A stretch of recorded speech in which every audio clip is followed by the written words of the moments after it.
Hi friends, welcome to Strut. This is your starting point. We're gonna do some jumping jacks, cross jacks, normal jacks, whatever kind of jacks we're gonna do them, all right?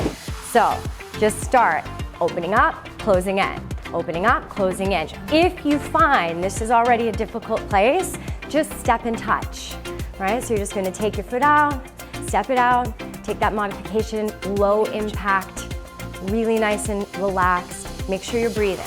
Otherwise, feet go out, and when you're ready, feet go out, arms go out. So they're heading out in the same direction, out, in, and I always say you should land as light as you can. So imagine you're like a cat on a hot tin roof, and you're just trying to lightly land, barely making any noise at all. If you wanna go a little bit more fancy, you're gonna cross. So everything crosses, like you're hugging yourself.